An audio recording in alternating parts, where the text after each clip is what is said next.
Good morning everyone. Current affairs to MCQ की series में 14 अगस्त पे हम पहुंच चुके हैं और यहाँ पर 10 एमसीक्यूज को हम डिस्कस करने वाले हैं जो कि करंट अफेयर से पर्टेन करते हैं। This is brief introduction about me. My name is Prince Luthra, all India rank 577। और शुरुआत करेंगे अपने वीडियो के कोटेशन के साथ। Feel the fear and do it anyway. अब इसको यूपीएससी के अंदर कैसे अप्लाई करेंगे, ये कोटेशन लेने का रीजन भी यही था क्योंकि बहुत सारे यूपीएससी एस्पिरेंट्स ने लिख के दिया कि वो इस एग्जाम के लिए प्रिपेयर तो कर रहे हैं बट उनको हर वक्त एक डर लगा रहता है। तो यहाँ पे उनको ही मोटिवेट करने के लिए ये चीज़ कही गई है कि जब भी इवन जब टॉपर्स भी इस एग्जाम के लिए प्रिपेयर करते हैं, जब तक वो टॉपर्स नहीं होते हैं, जब प्रिपरेशन की स्टेज पे होते हैं, तो डर तो हर किसी को लगता है बिकॉज यहाँ पे जो नंबर ऑफ स्टूडेंट्स जो पास होते हैं, नंबर ऑफ एस्पिरेंट्स जो पास होते हैं, वो नंबर इतना कम है कि एग्जाम होगा या नहीं होगा, इस चीज़ का जो डर है वो हर किसी को लगा रहता है। तो यहाँ पे एक जो चीज़ आप कर सकते हैं वो यही है, feel the fear and do it anyway. तो अपनी प्रिपरेशन को नहीं रोकना है। फियर लग रहा है, फियर फील हो रहा है, उसे होने दीजिए बट डू इट एनीवे। तो अपनी प्रिपरेशन जो है उसको नहीं रोकना है, उसको आपको कॉन्टिन्यूसली करते जाना है, चाहे आपको डर लग रहा है या नहीं लग रहा है, क्योंकि इवेंचुअली जब तक आप इसकी प्रिपरेशन नहीं करेंगे, एग्जाम देंगे नहीं, रिजल्ट नहीं आएगा। चलिए आज के कुछ टॉपिक्स जो हैं वो डिस्कस कर लेते हैं, क्या क्या हम देखने वाले हैं। तो कृषि मेक के ऊपर एक क्वेश्चन है, ट्रांसपेरेंट टैक्सेशन के बारे में भी देखेंगे, ट्रेनिंग एयरक्राफ्ट के बारे में, आसाम अकॉर्ड के ऊपर भी न्यूज़ थी उसको डिस्कस करेंगे, SEP 2.0, देन पापुनिज्म फॉरेस्ट के बारे में भी डिस्कशन करने वाले हैं इसके अंदर, देन कोविड टेस्टिंग, प्रेसिड मीटियर शार जो है इसके ऊपर भी एक MCQ है, नेक्स्ट जनरेशन सीक्वेंसिंग मशीन को डिस्कस करेंगे और फाइनली ओशन वर्ड के बारे में देखेंगे, देन रिवाइज करेंगे। मार्किंग स्कीम आप जानते हैं कि मोर देन इक्वल टू 6 आपको स्कोर करना है to be in the safe zone. 6 से कम आता है तो इसे दोबारा से अटेम्प्ट कर लीजिएगा और एक्सप्लेनेशन को बिल्कुल ध्यान से सुन लीजिएगा और जो आपकी नेक्स्ट रिवीजन होगी वो नेक्स्ट स्टार्ट होगी। चलिए फर्स्ट क्वेश्चन पे चलते हैं। The first question is about कृषि मेक। कृषि मेक को लेकर 4 स्टेटमेंट्स दे रखी है राधे यहाँ पर, और आपको बताना है कि कौन सी स्टेटमेंट कृषि मेक को लेकर सही है। पहली स्टेटमेंट कहती है it has been set up at national academy of agriculture research management. नाम के अंदर ये न्यू दिल्ली में सेटअप किया गया है। Maybe. Second, the move is aimed at protecting the precious data of government premier research body Indian Council of Agriculture Research। तो कृषि में एक जो बनाया गया है ये ICAR के जो डेटा है उसको प्रोटेक्ट करने के लिए बनाया गया है। ये भी हो सकता है। कृषि में has been set up under the national agriculture health education project NAHEP के अंतर्गत इसे बनाया गया है। फोर्थ स्टेटमेंट क्या कहती है, it is funded by both the government and IMF। Government और IMF दोनों ही इसके अंदर पैसा लगा रही हैं। आपने इसके ऊपर डेफिनेटली न्यूज में पढ़ा होगा कृषि मेक के बारे में। सोचिए क्या आंसर है, फिर डिस्कस करते हैं। चलिए देखिए, इसे जो सेटअप किया गया, नाम में किया गया बिल्कुल ठीक है, national academy of agriculture research management, but not in new Delhi, it is in Hyderabad. तो पहली स्टेटमेंट इनकरेक्ट हो जाती है। क्या इसको सेकंड स्टेटमेंट कहती है कि ये जो मूव है ICAR के डेटा को प्रोटेक्ट करने के लिए बनाया गया। तो यहाँ पे नाम में ही मेक है और आपको पता है कि जब हम इंडियन इनिशिएटिव लेते हैं कहीं पे भी क्लाउड कंप्यूटिंग से रिलेटेड या क्लाउड स्टोरेज से रिलेटेड, वहाँ पे मेक शब्द का जो यूज है वो किया जाता है। तो यहाँ पे यस, ICAR का जो डेटा है उसको प्रोटेक्ट करने के लिए, वो प्रीशियस डेटा जो है गवर्नमेंट का, उसको प्रोटेक्ट करने के लिए इसे बनाया गया। तो सेकंड स्टेटमेंट हमारी ठीक हो जाती है।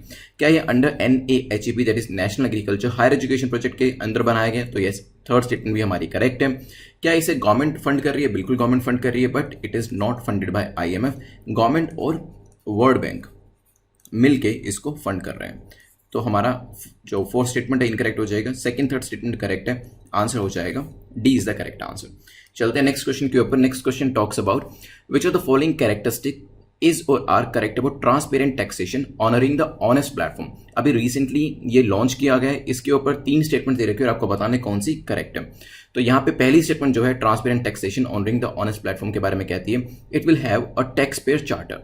इसके अंदर एक टैक्स पेयर चार्टर जो है उसको इंट्रोड्यूस किया जाएगा। It will have a faceless assessment. इसमें जो असेसमेंट होगा वो फेसलेस होगा। थर्ड स्टेटमेंट कहती है it will implement tax payer card system. ये टैक्स पेयर का एक कार्ड सिस्टम जो है उसको भी लॉन्च करेगा। सोचिए क्या आंसर होगा। चलिए देखिए, अभी रिसेंटली प्राइम मिनिस्टर ने भी इसके ऊपर बात करी थी, तो इसलिए हमारे लिए और भी इंपॉर्टेंट हो जाता है कि ट्रांसपेरेंट टैक्सेशन जो हम इंट्रोड्यूस करने जा रहे हैं इसके अंदर कौन कौन सी कैरेक्टरिस्टिक्स हैं, इसकी क्या क्या विशेषताएं। तो मेंस के अंदर भी इसको आप यूज कर सकते हैं, जहां पे हमारी टैक्स प्रणाली के ऊपर कोई क्वेश्चन आता है तो वहां पे इसको आप मेंशन कर सकते हैं, क्योंकि इसके अंदर कुछ ऐसी चीजें हैं, जो ऐसी कैरेक्टरिस्टिक्स हैं जो कि हमारा जो टैक्स कलेक्शन का पूरा सिस्टम है उसको ट्रांसफॉर्म करेगा। जैसे कि इसके अंदर एक टैक्स पेयर का चार्टर दिया गया है। इसमें होगा क्या, इस चार्टर के अंदर रिस्पॉन्सिबिलिटीज दे रखी होंगी, किसकी? टैक्स ऑफिसर्स की और टैक्स पेयर्स की, साथ में ही उनके राइट्स भी दिए होंगे। तो एज अ टैक्स पेयर आपको आपके राइट्स क्या है और आपकी रिस्पॉन्सिबिलिटीज क्या है, ये इस चार्टर के अंदर लिखी होगी। तो हमारी जो पहली स्टेटमेंट है it will have a tax payer charter, तो यस, ये स्टेटमेंट हमारी करेक्ट हो जाती है। सेकेंड स्टेटमेंट, क्या इसमें फेसलेस असेसमेंट होगी? यस। अंडर दिस सिस्टम जो इंटरेक्शन होता है आपका किसी ऑफिस से या ऑफिसर से डायरेक्ट इंटरेक्शन नहीं होगा, ऑनलाइन करने की कोशिश करी जा रही है पूरे के पूरे प्रोसेस को। Identity of the officer deciding the appeal, इसके अंदर अगर कोई अपील भी जाती है वो भी अननोन रहेगी, ताकि इंटरेक्शन जो है इंडिविजुअल का और ऑफिसर का वो ना हो पाए, ताकि किसी भी तरीके का जो ट्रांसपेरेंसी कॉम्प्रोमाइज होती है वो ना हो पाए। तो सेकंड स्टेटमेंट जो है वो भी आपकी ठीक है। क्या इसके अंदर कोई टैक्स पेयर कार्ड सिस्टम भी इंट्रोड्यूस किया जाएगा? ना, दिस स्टेटमेंट इज इनकरेक्ट। ऐसा कोई भी कार्ड सिस्टम की बात नहीं करी गई है अभी तक। तो आंसर हमारा हो जाएगा ए। फेसलेस असेसमेंट एक काफी अच्छा सिस्टम है, क्योंकि इंटरफेस जब टैक्स पेयर और इनकम टैक्स डिपार्टमेंट, मान लीजिए this is the tax payer and this is the income tax department या फिर इनकम टैक्स ऑफिसर, जब ये खत्म हो जाएगा तो यहाँ पे जो करप्शन की पॉसिबिलिटी होती है वो भी काफी हद तक खत्म हो जाएगी। आंसर आपका ए हो जाएगा। यहाँ पे दो कैरेक्टरिस्टिक्स दे रखी हैं इसकी, फेसलेस असेसमेंट करी जाएगी और आइडेंटिटी ऑफ द ऑफिसर जो है अननोन रहेगी, और टैक्स पेयर का चार्टर होगा जिसमें राइट्स और रिस्पॉन्सिबिलिटीज जो है वो दिए गए होंगे। किस किसके? Rights and responsibilities of tax officer as well as tax payer. चलते हैं नेक्स्ट क्वेश्चन के ऊपर, which is question number 3। Now question number 3 talks about basic trainer aircraft. Question number 3 basic trainer aircraft के बारे में बात करता है और कहता है कि इसके बारे में जो दो स्टेटमेंट्स दे रखे हैं उसमें से कौन सी सही है वो आपको बतानी है। ठीक है, अब ये कैसा दिखता है वो भी देखेंगे, इसकी फंक्शनैलिटी क्या है वो भी देखेंगे। तो यहाँ पे पहली स्टेटमेंट कहती है it is developed by DRDO, defence research development organisation ने इसे बनाया, may be. Second, it is approved to be acquired by DAC, that is defence acquisition council. तो डिफेंस एक्विजिशन काउंसिल जो है उसने अप्रूवल दे दिए इसको एक्वायर करने का, ये भी हो सकता है। सोचिए क्या आंसर होगा। चलिए देखिए, शुरुआत में क्या हुआ था, कुछ सर्टिफिकेशन जो थी वो इन एयरक्राफ्ट को दी गई थी और तब के टाइम पर 70 बेसिक एयरक्राफ्ट जो थे इनिशियली प्रोक्योर किए गए थे, और उसके बाद बैलेंस 36 कहा गया था कि हम बाद में इसे एक्वायर करेंगे। तो यहाँ पे अभी रिसेंटली जो था इसके बारे में न्यूज आई थी कि यहाँ पे HAL, हिंदुस्तान एरोनॉटिक्स लिमिटेड ने इसे डेवलप किया है, तो इट इज नॉट DRDO। पहली स्टेटमेंट इनकरेक्ट हो जाती है, और साथ में ही DAC ने अप्रूवल भी दे दिया कि हम इन एयरक्राफ्ट को ट्रेनिंग पर्पस के लिए एक्वायर करेंगे। आंसर क्या हो जाएगा? B will be the correct answer. दिखते कैसे हैं एयरक्राफ्ट? कुछ इस तरीके से देख सकते हैं आप। तो यहाँ पे जो न्यू रिक्रूट्स होते हैं, जो ट्रेनीज होते हैं, उनको इन एयरक्राफ्ट के थ्रू ट्रेन कराया जाएगा। चलिए नेक्स्ट क्वेश्चन पे चलते हैं, which is concerning Assam accord. Assam accord को लेकर भी एक न्यूज थी, इसी वजह से क्वेश्चन बनाया गया है। यहाँ पे पूछा गया which of the following statement is और are correct about Assam accord. कौन सी स्टेटमेंट आसाम अकॉर्ड को लेकर करेक्ट है? पहली कहती है it was a tripartite accord. ये ट्राइपर्टाइट अकॉर्ड थी, हो सकता है। A committee chaired by Biplab Kumar Sharma was constituted to define SMS people and institute safeguards for them. तो यहाँ पे एक कमेटी बिठाई गई थी, किसके अंदर? बिप्लब कुमार शर्मा के अंडर, जिसमें कहा गया था कि आप डिफाइन करेंगे किसको? एसएमएस पीपल को, और सेफगार्ड उनका कैसे करना है इसके बारे में बताएंगे। सोचिए। चलिए देखिए, 1985 में एसएमएस मूवमेंट हुआ था, असम मूवमेंट हुआ था। तो यहाँ पे ये ट्राइपर्टाइट अग्रीमेंट जो था, government of India, government of state of Assam और साथ में लीडर्स जो थे इस असम मूवमेंट के, उन तीनों के बीच में ये हुआ था, और इसी वजह से ये जो है एक ट्राइपर्टाइट अकॉर्ड था। ट्राइपर्टाइट जिसमें 3 पार्टीज होती है, त्रिपक्षीय। ठीक है, जैसे आपका बायलेटरल होता है ऐसे ट्राइपर्टाइट होता है। तो पहली स्टेटमेंट तो हो जाती है करेक्ट। क्या इसके अंदर एक कमेटी बनाई गई थी बिप्लब कुमार शर्मा के अंदर, ताकि एसएमएस पीपल की जो यहाँ पे डिफाइन है, डेफिनेशन जो है वो दी जा सके? तो यस, सेकंड स्टेटमेंट जो आपकी ये भी करेक्ट है, क्योंकि इस तरीके की एक कमेटी जो थी वो बिठाई गई थी। तो अभी recently ministry of home affairs MHA ने एक कमेटी को कहा था कि हमें क्लॉज 6 जो है उसको इंप्लीमेंटेशन करना है, जो कि असम अकॉर्ड की, और वहां पे एक जो डेफिनेशन थी एसएमएस पीपल की वो पर्टिकुलर रिपोर्ट के अंदर मेंशन करी गई। तो ये ध्यान रखिएगा, हमारा आंसर जो है वो सी है, क्योंकि दोनों स्टेटमेंट्स करेक्ट हैं। चलते हैं नेक्स्ट क्वेश्चन के ऊपर, which is question number 5। SEP 2.0 के बारे में बात करी जा रही है, स्टूडेंट एंटरप्रेन्योरशिप प्रोग्राम 2.0। यहाँ पे ये जो एक साइड तो इसमें पार्टी जो होती है गवर्नमेंट की, अटल इनोवेशन मिशन, जो कि नीति आयोग के अंडर आता है, आप जानते ही हैं। इसने किसके साथ कोलैबोरेट किए SEP 2.0 को इंप्लीमेंट करने के लिए? सोचिए क्या आंसर होगा। क्या वो डेल टेक्नोलॉजीज है, इंटेल है, गूगल, एप्पल? चलिए, तो SEP 2.0 will allow students and innovators, ताकि वो डेल टेक्नोलॉजीज के साथ एक कोलैबोरेशन के साथ काम कर सकें।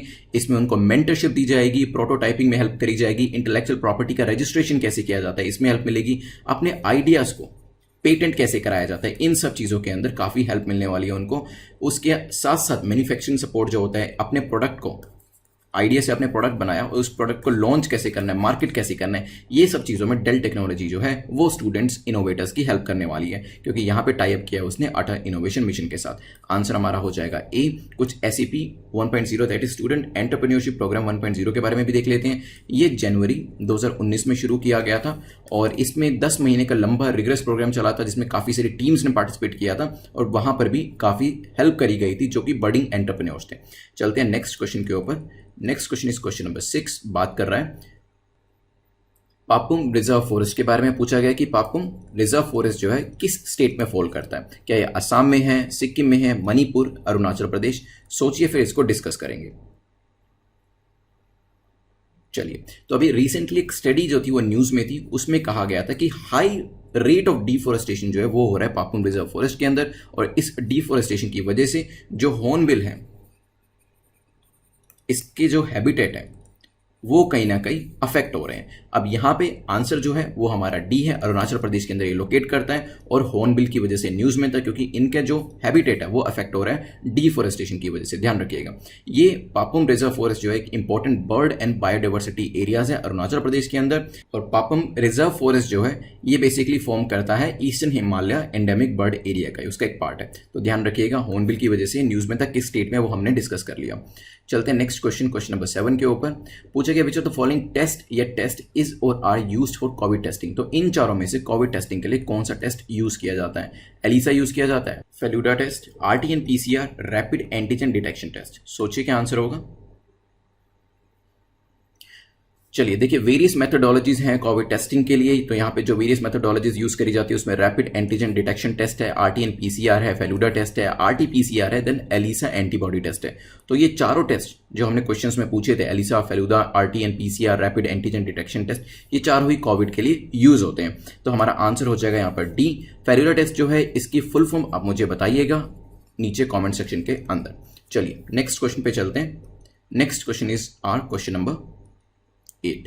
क्वेश्चन नंबर 8 बात करता है which of the following statement is और are correct about Perseids meteor shower. तो परसीड्स मीटियर शावर के बारे में कौन सी स्टेटमेंट जो है वो सही है, वो आपको बताना है। पहली कहती है it happens once in 50 years and is considered the best meteor shower. तो इसको सबसे अच्छा मीटियर शावर माना जाता है जो कि 15 साल में एक बार होता है, मे be. Second, it is clearly visible from India. India से ये क्लियरली दिखाई देता है। थर्ड स्टेटमेंट क्या कहती है? It happens in mid December. Mid December के आसपास ये मीटियर शावर जो है वो होता है। सोचिए क्या आंसर होगा, फिर डिस्कस करते हैं। चलिए, तो परसीड्स मीटियर शावर के बारे में पहली स्टेटमेंट जो दे रखी है वो इनकरेक्ट है, क्योंकि it happens once every year. तो हर साल में ये होने वाला शावर है, तो यहाँ पे बेस्ट है, ये तो ठीक है। Second part of the statement हमारी करेक्ट है, लेकिन first part of the statement is incorrect, इसी वजह से स्टेटमेंट इनकरेक्ट हो जाएगी। क्या ये क्लियरली विजिबल होता है इंडिया से? नहीं। सेकंड स्टेटमेंट भी इनकरेक्ट है, क्योंकि ऐसा काफी सारी स्टडीज ने बताया कि यहाँ पे एनवायरमेंट पोल्यूशन होने की वजह से ये अच्छे से दिखाई नहीं देता है इंडिया से। तो सेकंड स्टेटमेंट इनकरेक्ट हो जाती है। क्या ये मिड दिसंबर के आसपास होता है? नहीं, अभी ये न्यूज में था, क्योंकि मिड अगस्त चल रहा है और मिड अगस्त के टाइम पर ही ये मीटियर शावर होता है। तो तीसरी स्टेटमेंट भी आपकी इनकरेक्ट हो जाती है। आंसर हो जाएगा डी। तो यहाँ पे व्हेन अर्थ एनकाउंटर्स मेनी मीटियरॉइड्स, तो अर्थ के ऊपर जब काफी सारा इंटरेक्शन होता है काफी सारे मीटियरॉइड्स का, उसको मीटियर शावर कहते हैं। एक आधा होता है तो ऑफकोर्स उसको आप शावर नहीं कह सकते। मीटियर होता क्या है? इट्स अ स्पेस रॉक और मीटियरॉइड जो कि अर्थ के एटमॉस्फेयर के अंदर एंटर करता है। तो यहाँ पे एक बार इमेज में देखिए, कुछ इस तरीके से मीटियर शावर जो है वो दिखाई देता है। अब यहाँ पे इसका जो नाम है परसीड्स का जो हम देख रहे हैं, ये परसियस से आता है। एक कॉन्स्टलेशन है परसियस, उसके नाम से इसका नाम लिया गया है। एक एनुअल सेलेस्टियल इवेंट है, हर साल में होने वाला इवेंट है। ऐसा नहीं है कि 15 साल में एक बार होता है। और इंडिया से मैंने आपको बता ही दिया, क्योंकि मॉनसून क्लाउड्स होते हैं इस टाइम पे, पोल्यूशन होता है अगस्त के टाइम पे, इस वजह से ये दिखाई नहीं देता है अच्छे तरीके से। और मिड अगस्त का टाइम होता है, ध्यान रखिएगा। तो यहाँ पे हमारा आंसर जो था वो था डी, क्योंकि none of the above statement is और आर करेक्ट। चलिए नेक्स्ट क्वेश्चन पे चलते हैं, विच इज क्वेश्चन नंबर 9, जो कि नेक्स्ट जनरेशन सीक्वेंसिंग मशीन के बारे में बात कर रहा है कि next generation sequencing machine NGS के बारे में कौन सी स्टेटमेंट करेक्ट है। पहली कहती है ICMR is working to develop mega labs for कोविड-19 टेस्टिंग। तो ICMR जो है वो काम कर रहे हैं कि मेगा लैब्स जो है वो डेवलप करी जाए ताकि कोविड-19 की टेस्टिंग करी जा सके। May be these machines are better in virus detection than RT-PCR। RT-PCR से बेटर है ये जो मशीन है अगर वायरस डिटेक्शन की बात आती है। सोचिए क्या आंसर होगा, फिर डिस्कस करते हैं। चलिए देखिए, बात तो हम कर रहे थे नेक्स्ट जनरेशन सीक्वेंसिंग मशीन की, लेकिन पहली स्टेटमेंट जो है उससे कहीं ना कहीं हमें ये आइडिया लग गया कि कुछ ना कुछ तो इससे कंसर्निंग मेगा लैब्स में हो रहा होगा। तो यहाँ पे जो मशीन्स हैं इसको मेगा लैब्स में रखा जा रहा है। बेसिकली मेगा लैब्स बनाई जा रही हैं जहाँ पे काफ़ी बड़ी बड़ी मशीन्स जो है वो रखी जाएंगी और वहाँ पे कोविड-19 की टेस्टिंग करी जाएगी। लेकिन ये किया जा रहा है CSIR के द्वारा, ना कि ICMR के द्वारा। So CSIR is working to develop mega labs जहाँ पे ये नेक्स्ट जनरेशन सीक्वेंसिंग मशीन्स को रखा जाएगा, कोविड-19 की टेस्टिंग जो है वो करी जाएगी। Labs will be repurposing large machines, जो कि NGS जिसको हम कहते हैं, काफी बड़ी बड़ी मशीन्स होंगी। पहली स्टेटमेंट इनकरेक्ट हो जाएगी। अब बात करते हैं कि क्या ये RT-PCR से बेटर टेक्नोलॉजी है। यस, RT-PCR से ये एक बेटर टेक्नोलॉजी है। कैसे, वो अभी देखते हैं। RT-PCR क्या करता है, ये आइडेंटिफाई करता है कोरोना वायरस को बाय एक्सप्लोरिंग स्पेसिफिक सेक्शन। तो कुछ ऐसे सेक्शंस होते हैं जिसको चेक करके ये बताता है कि क्या कोरोना है या नहीं है। तो एक लार्ज स्केल जो स्टडी होती है, इन डेप्थ स्टडी जो होती है, वो ये नहीं कर पाता क्योंकि इस टेस्ट की अपनी लिमिटेशंस हैं, ठीक है। लेकिन जहां पे जीनोम मेथड की बात आती है वहां पे काफ़ी लंबे, काफ़ी बड़े जो चंक्स होते हैं वायरस जीनोम के, वो इसके अंदर एक्सप्लोर करे जा सकते हैं और वो एक्सप्लोरेशन जो है वो NGS करने की कैपेबिलिटी रखता है। तो अगर जीनोम मेथड की बात करें, ये जो है काफी डेप्थ में जाके वायरस के जीनोम को स्टडी कर सकता है। इसी वजह से पॉसिबिलिटी ज्यादा होती है कि अच्छे रिजल्ट आपको मिलेंगे क्योंकि इन डेप्थ जाके स्टडी किया जा रहा है वायरस के जीनोम को और ये करने की कैपेबिलिटी NGS के अंदर है, ठीक है। तो इस वजह से सेकंड जो स्टेटमेंट है वो करेक्ट हो जाती है। RT-PCR से बेटर टेक्नोलॉजी जो है वो अब आने वाली है मेगा लैब्स के अंदर। आंसर हमारा हो जाएगा बी, क्योंकि सिर्फ सेकंड स्टेटमेंट करेक्ट है, फर्स्ट इज इनकरेक्ट। अब चलते हैं आज के लास्ट क्वेश्चन के ऊपर। Which of the following has been given the status of ocean world recently by scientist. अब ये न्यूज थी न्यूज़पेपर के अंदर और यहाँ पे ओशन वर्ल्ड का स्टेटस जो है इन चारों में से किसी एक को दिया गया है। फर्स्ट है Ceres, then make Pluto, Eris. सोचिए क्या आंसर होगा। चलिए, साइंटिस्ट ने रिसेंटली एक रिजर्वोयर पाया है सॉल्टी वाटर का underneath the frigid surface of Ceres. Ceres के अंडर आपको जो साइंटिस्ट है उनको सॉल्टी वाटर जो है वो मिला है। इसी वजह से इसको अब ओशन वर्ल्ड का दर्जा जो है साइंटिस्ट ने दे दिया, ध्यान रखिएगा। और ये सॉल्टी वाटर मिलने की वजह से ही साइंटिस्ट को ऐसा लगता है कि ये जो ड्वार्फ प्लैनेट है,